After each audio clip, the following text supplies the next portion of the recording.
Gwalior BJP का संविधान गौरव अभियान कार्यक्रम के मुख्य अतिथि रहे सीएम डॉक्टर मोहन यादव। मंचासीन अतिथियों में मप्र विधानसभा अध्यक्ष नरेंद्र सिंह तोमर, जिले के प्रभारी मंत्री तुलसीराम सिलावट और ऊर्जा मंत्री प्रद्युमन सिंह तोमर आदि रहे मौजूद। कार्यक्रम उपरांत मीडिया कर्मियों के सवालों का जवाब देते हुए सीएम ने कहा, आजादी के वक्त से कांग्रेस ने भीमराव अंबेडकर जी के साथ अन्याय किया है। जनता इसका हिसाब मांगती है। चुनाव नहीं लड़ने दिया, चुनाव हारने का काम किया। 45 साल तक उनका चित्र नहीं लगने दिया, कोई पुरस्कार नहीं दिया। कांग्रेस ने सिर्फ अंबेडकर जी का अपमान करने का काम किया है। उसकी क्षमा मांगे। कांग्रेस हमेशा दुर्भावन के साथ काम किया, पाकिस्तान का बंटवारा किया है, जबकि बाबा साहब ऐसा नहीं चाहते थे। उनकी भावना के विरुद्ध जाकर बंटवारा किया। जनता इसका हिसाब मानती है। कांग्रेस को अपने पाप को धोने के लिए यात्रा निकालना चाहिए। बीजेपी सरकार उनके 5 स्थानों को तीर्थ रूप में बनाने का काम कर रही है।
संविधान गौरव दिवस के अवसर पर आज हमने अपने भारतीय जनता पार्टी के ग्वालियर के कार्यक्रम में विश्वविद्यालय सभागार में विस्तार से बात कही है। जैसे प्रारंभ से कहा कि कांग्रेस ने शुरुआत के समय से आज़ादी के साथ डॉक्टर भीमराव अंबेडकर जी के साथ जो अन्याय किया है, जनता उसका हिसाब मांगती है।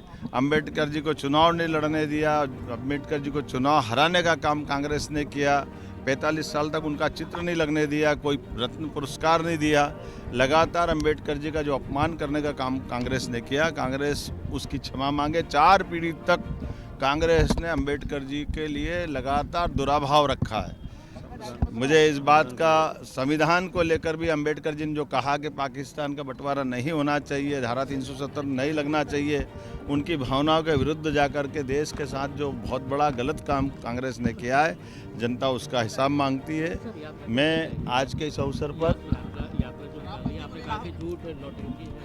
हमने तो यही कहा कि कांग्रेस ने जो अतीत में किए गए पाप है, उसके पाप से अपने को मुक्त करने की कांग्रेस यात्रा निकाले।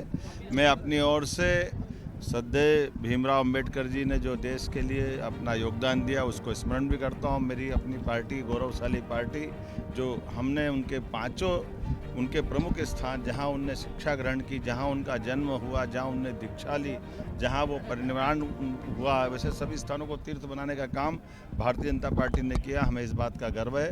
संविधान को लेकर भी भारतीय जनता पार्टी ने सदैव सर्वोच्चता रखी है। मैं आज के इस अवसर पर भारतीय जनता पार्टी के इस अभियान से जुड़ करके अपने आप को गौरवान्वित महसूस करता हूँ। बधाई।